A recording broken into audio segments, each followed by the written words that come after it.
Bismillahirrahmanirrahim. Assalamualaikum warahmatullahi wabarakatuh. Eh, Halo semuanya, kembali lagi di perkuliahan statistika sosial yang ke-14, yang merupakan materi terakhir di perkuliahan ini, di mana kita akan membahas tentang analisis korelasi dan regresi ya. Eh, Pada topik ini kita akan membahas korelasi dulu ya, apa itu korelasi, seperti apa, dan cara menghitungnya bagaimana. Kemudian nanti baru kita masuk ke yang namanya analisis regresi. Oke, yang pertama mungkin eh, saya sebenarnya pengen nanya ya, apa yang kalian pikirkan ketika mendengar kata korelasi ya. Yang mana mungkin beberapa dari kalian terpikir yang ketika mendengar kata korelasi yaitu hubungan ya, asosiasi ya, atau mungkin bisa juga pasangan gitu ya, pasangan data gitu. Yang lebih tepat menggambarkan korelasi adalah hubungan teman-teman, atau yang namanya asosiasi ya.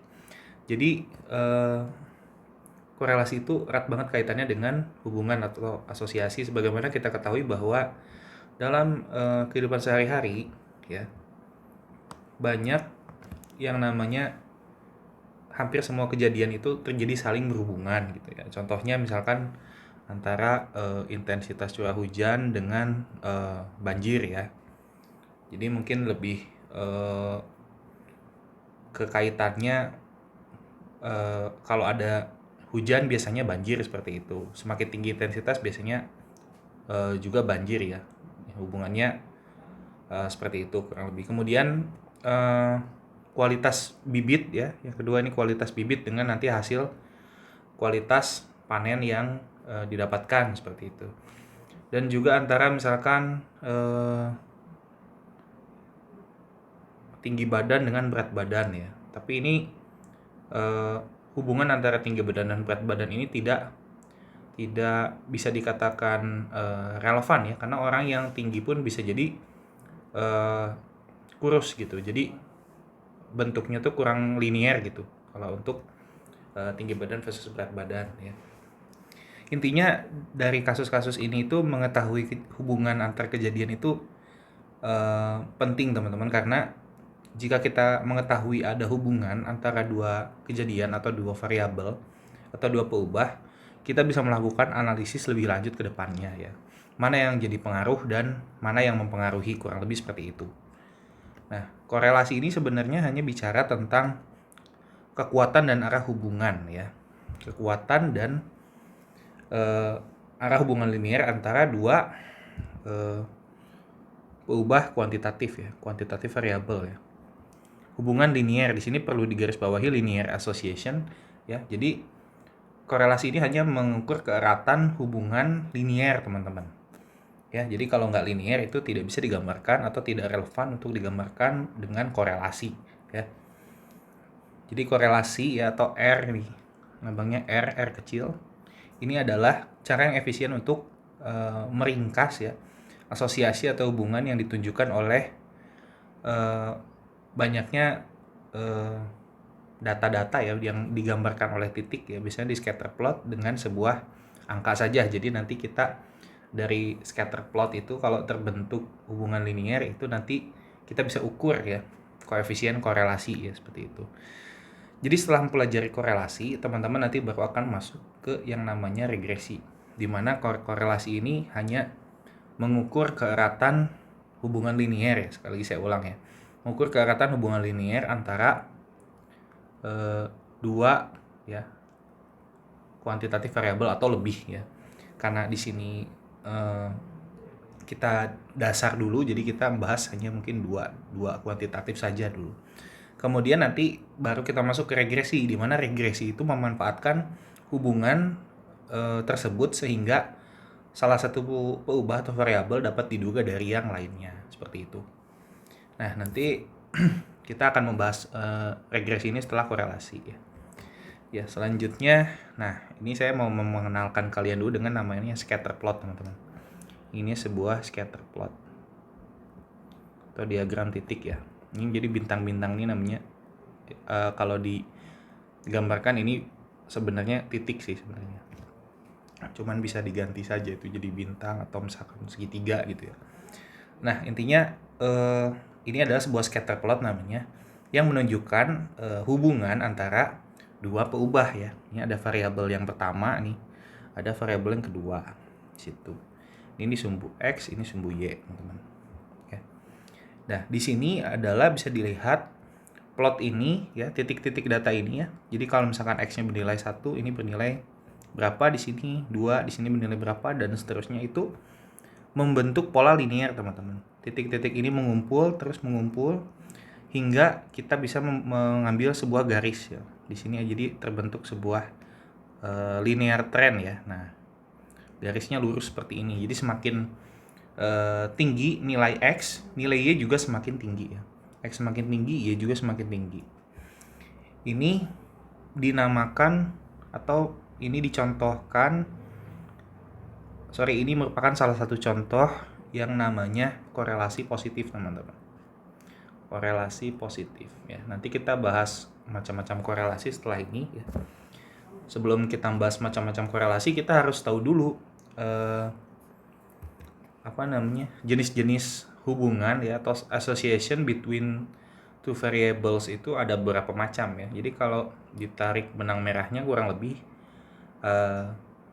jika ada peubah X dan Y ya, dibikin plot itu ya, X dan Y ini sama 1, 2, 3, 4 ya, sumbu X yang datar, sumbu Y yang tegak ya. Itu hubungan antar dua peubah itu bisa berbentuk sebagai berikut ya. Yang pertama adalah linear ya. Jadi linear ini membentuk garis ya. Nah, ini garis bisa semakin naik, bisa juga semakin turun seperti ini, teman-teman ya. Tergantung nanti gambarnya seperti apa ya. Intinya ini membentuk sebuah garis. Jadi tidak mutlak garisnya itu selalu semakin naik, bisa juga dia semakin turun garisnya. Jadi titik-titiknya mengumpul di sekitar garis seperti itu. Kemudian yang kedua adalah membentuk kurva seperti ini, teman-teman ya. Kurva ya, ini X, ini Y ya. Kurva itu tidak membentuk garis ya, tapi dia kurva seperti ini. Jadi ada titik puncaknya, teman-teman ya. Atau ada nanti kalau kurvanya terbuka ke atas ya, berbentuk lonceng gini, atau berbentuk U, bisa juga kurvanya terbalik ya. Nah, ini juga kurva, teman-teman. Cuman ini ada lembah ya, titik lembah namanya. Kalau ini titik puncak. Nah, kemudian yang ketiga itu bisa terdiri dari beberapa kurva ya. Bisa terdiri dari beberapa kurva. Ya, di sini ini biasanya nih ada 1, ada 2, ada 3 terus. Ini biasanya ditunjukkan oleh data time series ya. Time series atau data runtun waktu namanya ya. Nanti kita nggak belajar di sini time seriesnya. Kemudian yang keempat adalah bisa jadi tidak ada hubungan, jadi nggak nentu ya, mau semakin tinggi nilai X ya, Y-nya tuh ya bisa berapa aja gitu. Dengan dalam hal ini itu bisa dikatakan tidak ada hubungan ya, atau R itu bernilai 0 ya. Koefisien korelasinya bernilai 0, R kecil ya. Jadi sebenarnya teman-teman penting untuk menggambar plot sebelum menghitung. Karena apa?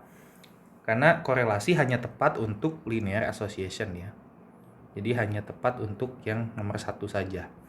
Jadi kalau misalkan ada indikasi plotnya itu semakin naik ya, linear naik atau linear negatif ya. Ini linear positif, ini linear negatif, itu bisa diukur ya, relevan untuk diukur asosiasinya. Seperti itu. Nah, di mana asosiasi atau hubungan itu ada yang berbentuk positif dan negatif, teman-teman. Jadi kalau misalkan saya punya dua peubah kuantitatif ya, dinamakan X dan Y, itu dikatakan mempunyai asosiasi positif ya, atau hubungan positif ketika nilai X itu semakin naik ya, dan Y juga nilai X-nya semakin naik ya, X, dan juga Y-nya dia semakin naik, teman-teman. Ya, jadi berbentuknya linear positif ya nilainya, titik-titiknya seperti ini. Ya, atau sebaliknya, kalau misalkan Y-nya semakin kecil ya, dan Y-nya juga pasti lebih kecil gitu. Nah, kebalikan dari hubungan yang positif atau asosiasi positif adalah yang negatif ya. Dimana ketika X itu cenderung naik ya, Y itu dia akan semakin turun. Jadi nilainya seperti ini, teman-teman. Ya. Jadi kalau X ini semakin bertambah ya, semakin ke kanan ya, Y-nya itu dia semakin ke bawah, teman-teman. Ya. nilainya semakin kecil, seperti itu. Ya. Keduanya adalah hubungan linier. Yang satu, yang sebelah kirinya adalah yang positif, ya, yang positif, dan ini adalah yang linier negatif, ya. Jangan sampai ketukar ya. Jadi ini syarat untuk kita mengukur korelasi. Jadi kita menggambar dulu plot, ya. Kalau itu misalkan berbentuk linier, baik positif atau negatif, kita bisa menghitung koefisien korelasinya. Silakan kalau masih belum paham bisa diulang lagi ya kata-katanya, dicermati, nanti juga dibantu di contoh soal akan lebih mengerti. Nah, tadi kan kita udah tahu ya korelasi itu kan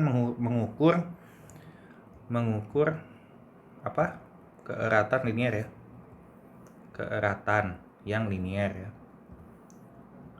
Seperti itu. Jadi bentuknya juga tadi udah kita ketahui ya, bisa negatif ya. Jika X-nya semakin naik, Y-nya semakin turun ya. Seperti ini ya, Y-nya semakin turun ya.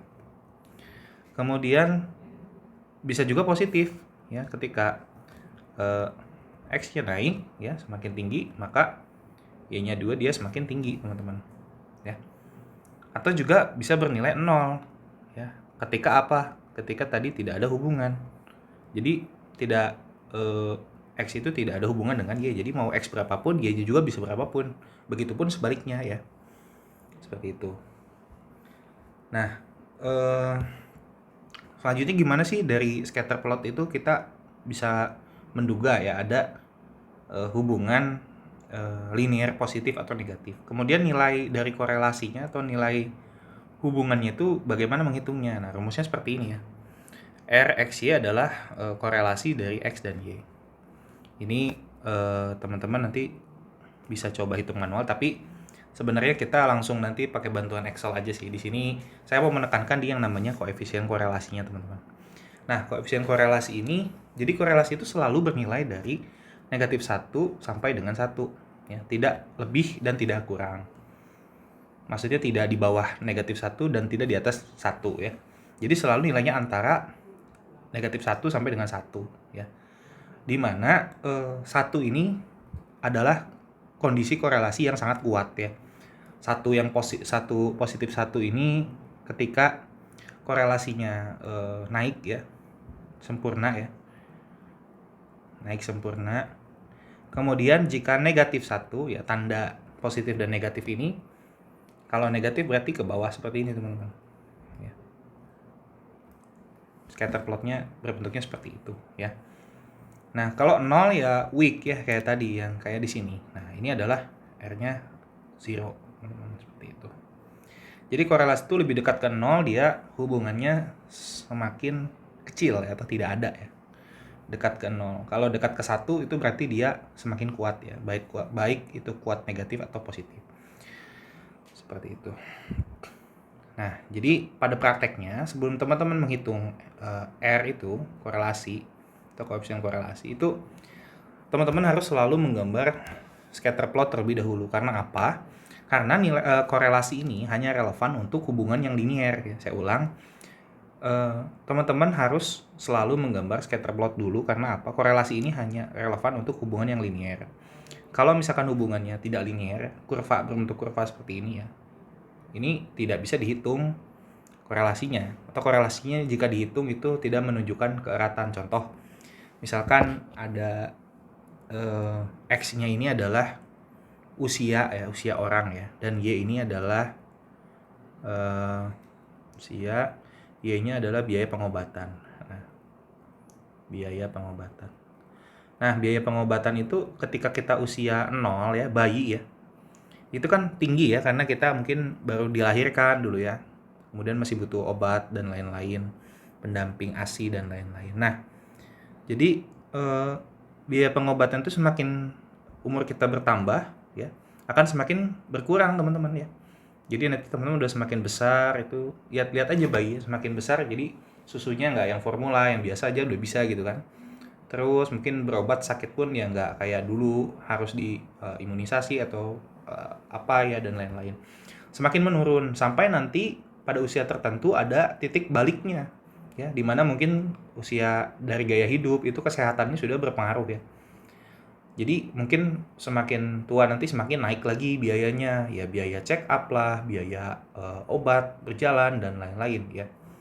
Jadi ini sebenarnya dia punya hubungan usia dan biaya pengobatan tuh dia punya hubungan ya, jelas ya. Semakin tua dia semakin turun, tapi ada titik baliknya nanti dia semakin naik ya. Dia punya hubungan, tapi kalau kita menghitung R itu hasilnya akan nol ya. Maka si R ini akan gagal menceritakan hubungan yang di sini. Si R-nya akan bilang, oh ini gak ada hubungan. Tapi nyatanya ada hubungannya gitu loh. Jadi bukan R-nya yang salah. Tapi memang peruntukan R ini bukan menghitung korelasi yang tidak linear seperti ini. Jadi R itu hanya, R kecil ini menghitung korelasi yang linear ya, semakin naik. Misalkan biaya iklan semakin tinggi, oh pendapatan juga akan semakin tinggi, seperti itu. Jadi in practice, always construct a scatter plot first ya. Seperti itu teman-teman. Kita lanjut contoh kasus di video berikutnya menggunakan Microsoft Excel. Terima kasih.